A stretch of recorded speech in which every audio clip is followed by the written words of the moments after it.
হয়, ঠিকে দেখিছে। ডিচিশ্যন আমাৰ জীৱনত যিবিলাক ঘটনা ঘটি আছে, আমাৰ যিবিলাক ছাকচেছ হৈছোঁ বা ছাকচেছ হ'ব পৰা নাই, ক'ৰবাত নহ'লে ক'ৰবাত আমাৰ আগত লোৱা বা পাষ্টত লোৱা ডিচিশ্যন নিহিত হৈ আছে।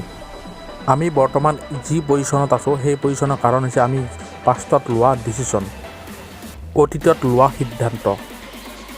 মই IIT কোচিং কৰিছোঁ কাৰণ মই হায়াৰ ছেকেণ্ডেৰী পাছ কৰাৰ পিছত IIT কোচিঙৰ সিদ্ধান্ত লৈছোঁ। মই মেডিকেল কৰিছোঁ, হায়াৰ ছেকেণ্ডেৰী পাছ কৰাৰ পিছত মেডিকেল কোচিং কৰাৰ সিদ্ধান্ত লৈছোঁ। মই UPSC প্ৰিপেৰেশ্যন কৰি আছোঁ কাৰণ মই এজন IAS বা IPS বিষয়া হ'ব বিচাৰোঁ। এই সকলোবোৰ আপোনাৰ সিদ্ধান্তৰ ওপৰত নিৰ্ভৰ কৰে।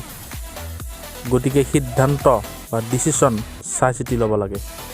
চ' আমি ডিচিশ্যন কেনেকৈ ল'ব লাগে বাৰু? ডিচিশ্যন এনেকৈ লওক যাতে সেই আপুনি ডিচিশ্যনটো লং টাৰ্ম কাম কৰে। মানে আজি আপুনি ডিচিশ্যনটো লৈছে, ভৱিষ্যতলৈ আপোনাৰ যাতে ভাল হয়।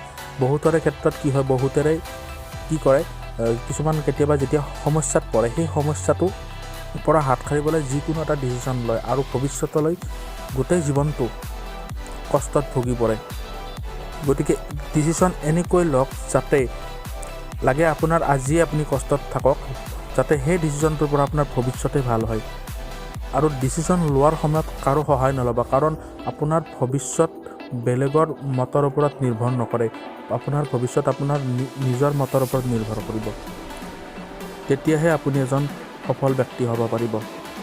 এটা কথা আপুনি মন কৰিব, আপুনি যেতিয়াই ডিচিশ্যন লয় স্থিৰ মনত কৰিব। কেতিয়াও খং হৈ থকা অৱস্থাত, কেতিয়াও ভয় লাগি থকা অৱস্থাত, কেতিয়াবা ষ্ট্ৰেছ হৈ থকা অৱস্থাত ডিচিশ্যন নল'ব। সেই সময়ত লোৱা ডিচিশ্যনে আমাক বহুতো হাৰ্ম কৰে। গতিকে যেতিয়া ডিচিশ্যন লয় স্থিৰ অৱস্থাত কৰক। মাইণ্ডটো যেতিয়া পিচফুল হৈ থাকে, যেতিয়া আপুনি ভাল মুডত থাকে, সেই সময়ত আপুনি ডিচিশ্যন লওক। আৰু এনেকৈ ডিচিশ্যন লওক যাতে যিটো ডিচিশ্যন ল'ব সেই ডিচিশ্যনটোৰ পৰা আপোনাৰ লং টাৰ্ম বেনিফিট হয়।